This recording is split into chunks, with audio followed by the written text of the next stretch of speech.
Sisi se réunit avec le PDG de l'entreprise internationale Orange dans le cadre du suivi des projets futurs de cette compagnie en Égypte, en présence du ministre des Télécommunications et de la Technologie des Informations et les hauts responsables d'Orange en Égypte.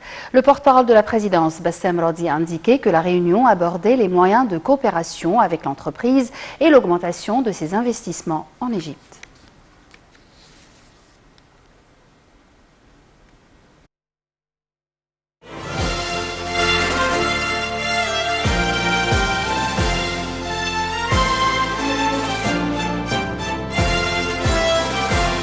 تعرف ان جميع اعضاء البرلمان يتمتعون بحصانه ولا يجوز اسقاط عضويه احد الاعضاء الا اذا فقد الثقه والاعتبار او فقد احد شروط العضويه التي انتخب على اساسها او اخل بواجبها.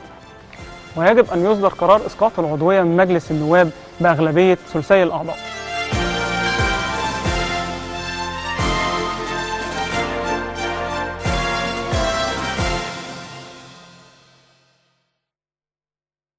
Les expatriés égyptiens poursuivent aujourd'hui le vote au deuxième et dernier jour du second tour des législatives 2020.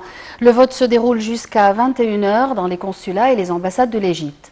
Le ministère des Affaires étrangères avait appelé les expatriés à accéder au site officiel de l'Autorité nationale des élections pour imprimer les bulletins de vote et les envoyer via courrier au siège de la mission diplomatique. Ce second tour concerne 14 gouvernorats, dont Giza, Luxor, Aswan et Alexandrie. Par ailleurs, le vote à la première phase du deuxième tour des législatives 2020 démarrera demain, mardi 24 novembre, dans 14 gouvernorats et s'étalera sur 2 jours. À cet effet, le ministre du Développement local, Mohamed Sha'raoui, a affirmé l'achèvement des préparatifs nécessaires pour garantir le bon déroulement du processus électoral dans tous les gouvernorats de la première phase. Il a d'ailleurs ajouté que toute forme de propagande électorale était résolument interdite dans les différentes municipalités. Le ministre a déclaré que toutes les mesures préventives contre le Covid-19 étaient prises pour enrayer la propagation de la pandémie et seront appliquées dans tous les bureaux de vote, ajoutant que les opérations de désinfection se poursuivront durant le vote pour prémunir les votants contre le coronavirus.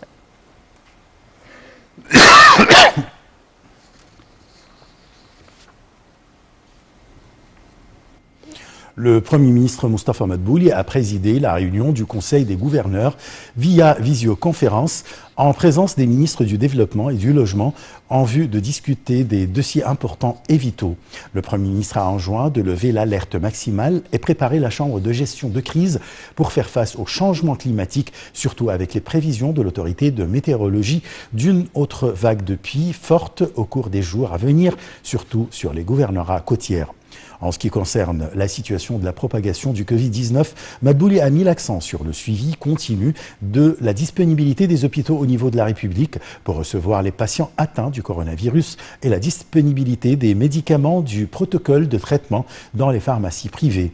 Quant au dossier et la réconciliation des délits de construction, le Premier ministre a indiqué que les demandes de réconciliation présentées par les citoyens sont estimées à 2 395 000 jusqu'à présent, tout en mettant en garde contre la construction des bidonvilles sur les terres agricoles ou dans n'importe quel endroit. Les exercices conjoints et paix des Arabes au Saïf al-Arab se poursuivent en Égypte avec la participation de l'Arabie Saoudite, des Émirats Arabes Unis, de la Jordanie, de Bahreïn et du Soudan. Les exercices dureront jusqu'au 26 du mois courant dans les champs d'entraînement de combat à la base militaire de Mohamed Naguib et les zones d'entraînement aérienne et maritime dans la région militaire nord. Les exercices s'inscrivent dans le cadre du renforcement des relations et de la coopération militaire entre l'Égypte et les pays arabes frères et du développement du travail conjoint. Les indices de la Bourse du Caire ont collectivement bondi lors des échanges d'aujourd'hui soutenus par des opérations d'achat de la part des investisseurs arabes et étrangers. Le capital des entreprises cotées en bourse a gagné 3,2 milliards de livres égyptiennes.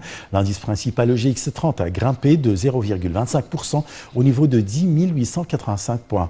Les indices secondaires EGX70 et EGX100 ont respectivement haussé de 0,96 et 0,94%.